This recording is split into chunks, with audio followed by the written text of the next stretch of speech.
தமிழ் சினிமாவின் பிரபலங்கள் காதலித்து திருமணம் செய்து கொள்வதும் உடனே விவாகரத்து வாங்குவதும் சாதாரண ஒரு விஷயங்க. அந்த வகையில அமலாபால் விஜய்க்கு விவாகரத்து வழங்கியதுங்க குடும்ப நல நீதிமன்றம். அது என்னன்னா, சிந்து சமவெளி படம் என்ற திரைப்படம் மூலம் தமிழ் திரையுலக அறிமுகமானவர் அமலாபால் என்பது எல்லாருக்கும் தெரிஞ்ச விஷயங்க.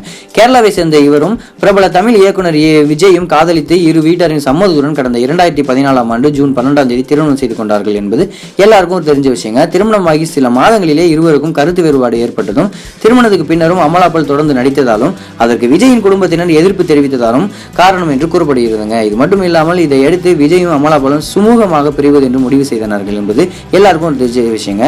அதன்படி இருவரும் சென்னை குடும்ப நல கோர்ட்டில் கடந்த ஆண்டு ஆகஸ்ட் 6 விவாகரத்து கேட்டு வழக்கு தொடர்ந்தனருங்க. இது மட்டும் இல்லாமல் இந்த வழக்கு கூடுதல் குடும்ப நல கோர்ட்டுக்கு நீதிபதி பூங்கொழில் முன்பு நேற்று விசாரணைக்கு வந்தது குறிப்பிடத்தக்கதுங்க.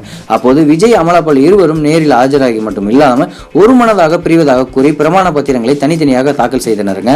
பிரிவு முடிவில் இருவரும் உறுதியாக பிரிந்ததால் முதன்மை குடும்ப நல நீதிமன்றம் அனுமதி அளித்து தீர்ப்பு வழங்கியதும் குறிப்பிடத்தக்க ஒரு விஷயம். இதனை தொடர்ந்து அமலாபால் விஜய் இருவரும் சட்டப்படி இன்று பிரிந்தனார்கள் என்பதும் குறிப்பிடத்தக்க ஒரு விஷயம். இந்த வீடியோ உங்களுக்கு பிடிச்சிருந்தா லைக் பண்ணுங்க, ஷேர் பண்ணுங்க. இந்த மாதிரி இன்னும் பல தகவல்களுக்கு நம்ம சேனலுக்கு சப்ஸ்கிரைப் பண்ணுங்க.